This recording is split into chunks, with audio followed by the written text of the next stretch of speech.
Hello, আসসালামু আলাইকুম। আমি পিয়ালউদ্দিন। আমি আবার আসলাম ব্লগ নিয়ে। আমার বাসায় আমি এখন একা, আমার বন্ধু-বান্ধব এখন একেকজন একেক জায়গায় আছে। সো আমি এখন একাই বলতে বাসায় আসি। এখন আছি আজকে, কালকে আছি, কালকে চলে যাবো ঢাকায়।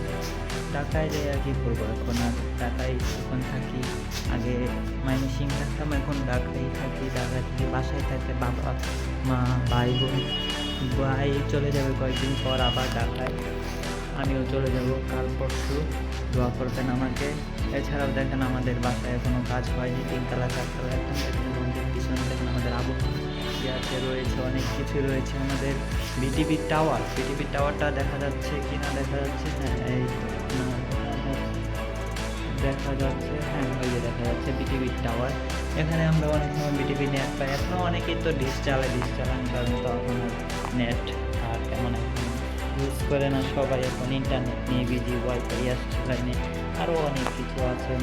কারণ আমি এখন যাচ্ছি ছাদে একটু আমরা কী করতে পারি। এখন একা একা তো আর ব্লগ করা যায় না, তবুও ব্লগ করছি। এখন মনে করেন যে আগে মজা ঠাট্টা করতাম, এখন নিজের জীবনের লাইফ নিয়ে অনেক কিছুই আছে চিন্তা ভাবনা। এখন আমি এটা শেষ করে অনার্সে উঠলাম। ওঠার পরে এখন নানান ধরনের চাপ থাকে। মানুষের একটা ফ্যামিলিতে অনেক কিছুই চাপ থাকতে পারে। যেমন আমাদের ইয়েতে আছে, সমাজে অনেকেই মানুষ আছে ঘর ছেড়ে কী করলো কী না করলো।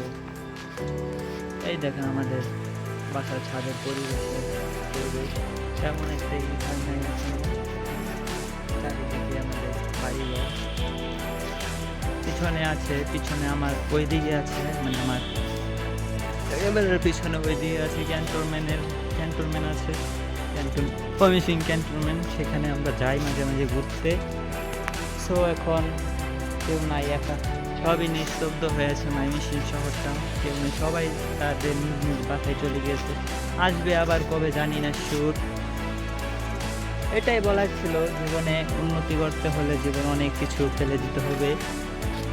আপনাদের কাছে একটা অনুরোধ রইল আমার, জীবনে অনেক সময় অনেক বিপদে পড়বেন, তবুও মনে রাখবেন জীবনে অনেক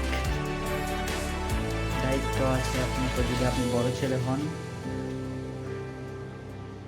ছেলে হলে আপনার দায়িত্ব, বড় মেয়ে হলে আপনার দায়িত্ব আপনার ফ্যামিলিকে নিয়ে অনেক কিছুই থাকতে কথা। সো আপনারা ভালো থাকবেন, সুস্থ থাকবেন। আল্লাহ হাফেজ, টাটা।